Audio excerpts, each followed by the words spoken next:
everybody, welcome to the Comic Game Movie Show. My name is Deshaun, and today I am here to give you my review of the season finale of She-Hulk, episode 9, Whose Show Is It? And I gotta tell you guys, a few times in my life, particularly with Marvel, am I shocked, surprised, because so many things leak out. So many of these people report on so much, so usually if something big's gonna happen, there's some type of leakage. You might not get the specifics, but there's something. There's always something. This is gonna sound like hyperbole, or more or less, not maybe hyperbole is the word. It's gonna sound a bit over the top. Let's just say it's gonna sound a bit over the top. But I have not been this shocked, this surprised, pleasantly surprised by something in a MCU project like this in a long time. I thought I had seen it all.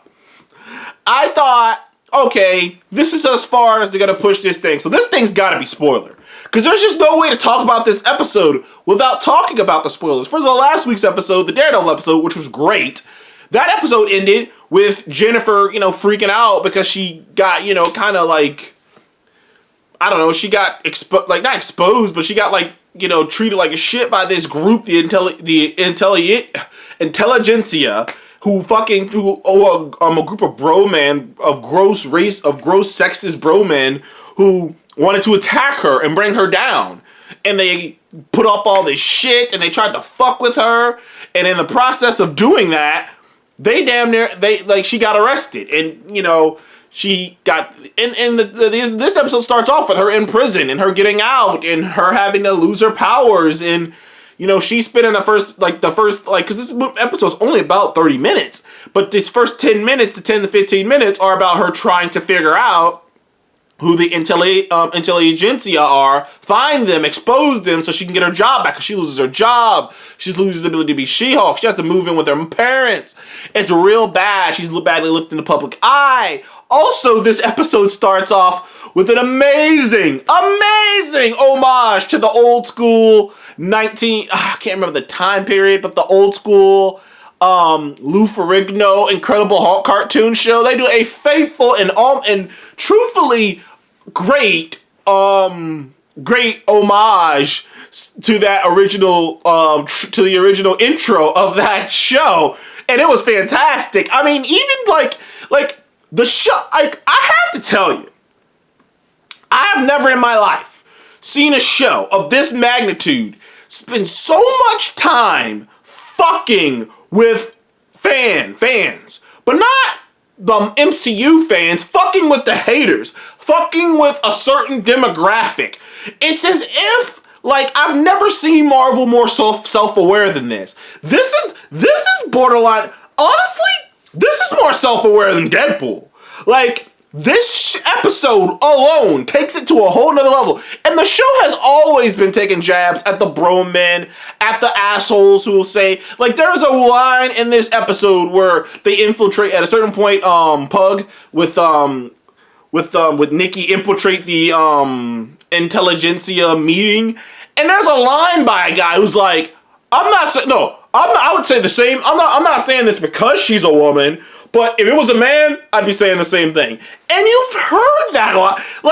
That line might as well be copy and paste from a couple YouTube channels on here to a couple people on Twitter. These assholes who hide their racism or sexism behind a line of bullshit. Whoa, no, I'm not racist and sexist. I just wonder why there's not more white people in Black Panther.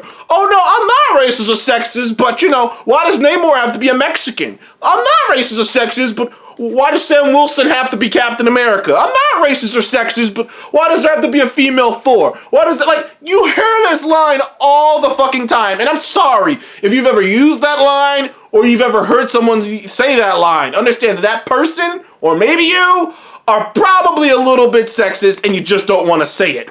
You're hiding behind it, which is nothing new. particularly on the internet and whatnot, are people hiding their nasty, gross intent behind walls of bullshit. Oh, well, this isn't really what I'm trying to say. You know what I mean? And I thought about it last week's episode, and I think I probably even said it. That whole thing is an allegory. There's definitely, the whole actual show is an allegory. It has an allegory about that in the background of how, the men fear strong women. And it's, it's just, like a lot of men, not all men, obviously, not all men, but there is that thing of men fearing a strong woman and wanting to bring her down.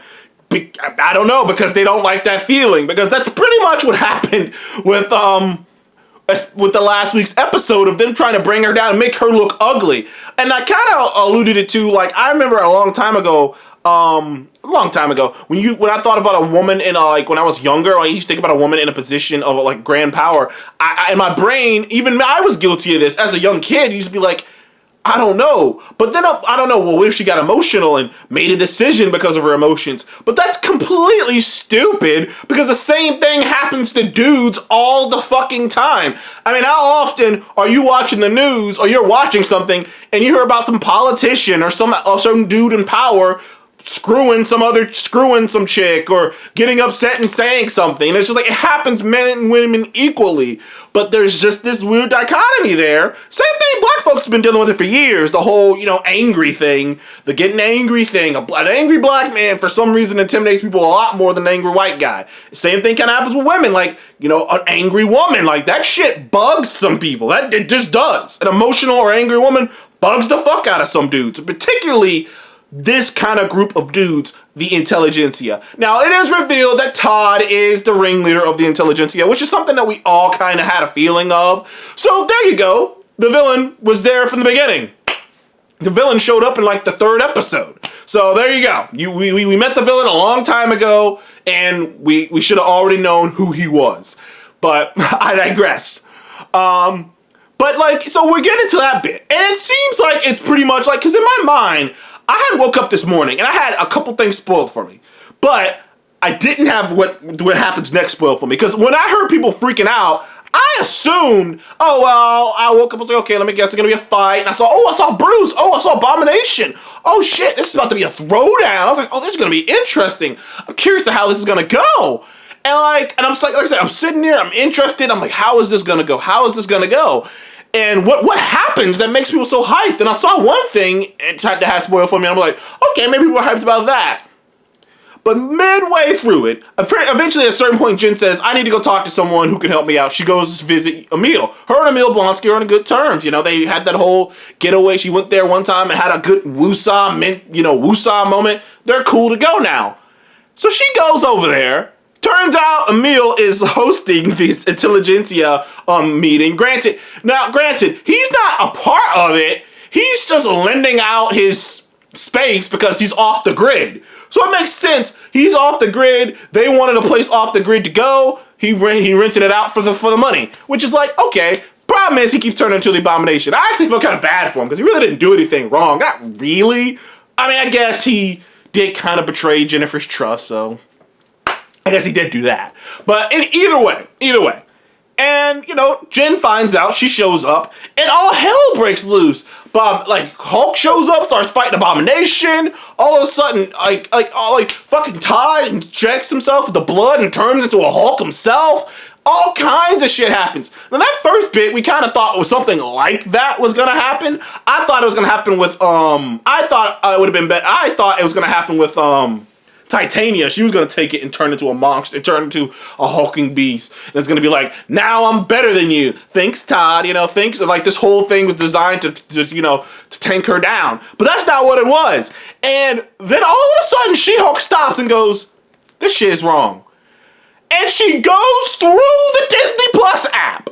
Literally, it zooms out, and if you're not paying attention, if you left the room, went to go cut a light off went to go check the stove, went to go get your kid and came back, you would have thought, oh my God, my Disney Plus account's fucked up. It just left and went back to the main screen. All of a sudden you hear her talking no, this ain't me. This ain't enough. I'll get through this. And she punches through the She-Hulk app tab, climbs down, goes into the Marvel, what is it, assemble of, Avengers, the assemble tab, pops into the real world, like the real world. I haven't seen you rarely see some shit like this. Walks in, voices her frustrations with the writer when in the She-Hulk writing room, the actual She-Hulk writing room. Like the actual writers of She-Hulk are in this room arguing with her. Then she says, I want to talk to Kevin. We know the Kevin she's talking about. And the fucking reaction was brilliant. All of this was brilliant. It was like my brain was exploding. I'm telling you, people, I couldn't process. I was like, well, what the fuck is Deadpool gonna do? Like, what are you gonna do? Because She-Hulk already did a bit that you probably were gonna do. Like, all of us assumed when Deadpool showed up, he was gonna have a bit like this, right? He was gonna show up to Marvel Studios and probably talk shit to Kevin Feige. Something like this. He's already done it. She's done it. And then it gets better. Because eventually she works her way to Kevin Feige, going through a long NDA, which was funny, beating up these guards, which was funny. And turns out, when she gets to the room where Kevin is, it's a robot called Kevin. Because of the running joke that for a long time, since the MCU's conceptions, particularly when it started hitting billion after billion after billion, people went, Kevin Feige's a robot. Like, what's underneath that hat? Like, who is he? Like, what is he? And the idea that Kevin Feige, the human being, is simply a life model decoy for this actual robot named Kevin, who's the brains behind the Marvel Cinematic Universe. This whole fucking thing was absolutely comic book bonkers. This is what you come to Marvel for, people. It's what you come to Marvel for. You come to Marvel for the absolutely crazy comic book bonker shit. Because that was the essence of the character put on screen. That was the most pure, that's one of the most accurate, that entire it's not a fourth wall break, it's a fourth wall smash. She fucking kicked down, she took a sledgehammer to that damn wall. It was nuts. Completely. And I was so shocked. I was so in it. Like, I was watching, disclosure, I was watching this on my lunch break. My break had ended. And I was so in it. I was like, I'm going to have to add on a couple extra minutes to this break because I'm finishing this shit. Like, what the fuck? And then she changed the ending. She changed the ending because she was like, oh, none of this shit has to do with my ending. We don't need this over-the-top battle. Everyone thinks we're going to do an over-the-top battle. Everyone thinks we're going to do this. Everyone thinks we're going to do that. Let's just do this. You know? We don't have to end it like that. We could just end it like this. I found them. That's it. They're just a bunch of dudes. They ain't got no superpowers. We don't have to, it's so predictable. Oh, he's going to just he's going to just needle himself and get my blood and become a Hulk and we're going to brawl. It's like, that's so predictable. Let's not do that. Let's do something a little different. Let's do something. Why about it just ends? How about we arrest him?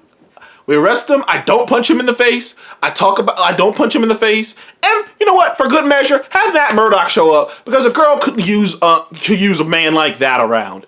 And that's what happens. It was nuts. It was nuts. It was nuts. Also, side note, She-Hulk's definitely getting a season 2. They mentioned that shit far too many times for it not to. They mentioned it a bunch of times. No way it's not gonna get a season 2. Also, fucking Scar shows up at the end with Hulk, which kind of gonna piss off. First of all, his design is meh, but that can all. But I'm not worried about that because it's a cinematic universe. That's one of the perks of having a cinematic universe. You can just redesign shit and keep it moving because there's gonna be a sequel. You know what I mean? When you can just make a trilogy or something. You're stuck with that shit. They're not stuck with it. They can redesign it. They can do whatever. Though I'm not set on the Scar design right now. But I know it's going to piss off a lot of people who had all these theories about, ooh, they're going to do this whole Hulk movie. He's going to become Savage Hulk again. And that's what No. Even if they do make a Hulk movie where he goes to Sakaar, finds Scar, and becomes Savage Hulk, we know he's going to go back to being Smart Hulk. So now all you guys get mad. Cry. Bitch. Moan. I fucking adored this. This might have been the best season finale on a scale of holy shit. This is a 10 out of 10. Holy shit. I haven't even... and you know what? I'm being fucking fair. Anyone who's coming at me, fuck you. I haven't given a single episode of this show a 10 out of 10. But I've enjoyed the show, but I haven't given an episode a 10 out of 10. This is a 10 out of 10. Actually, I gave last week's episode. Ended on a strong note, I guess. Ended on a strong note. Anyways, thank you guys for joining the Comic Game Movie Show. Please like, subscribe, and I'll see you guys on the next one. Goodbye.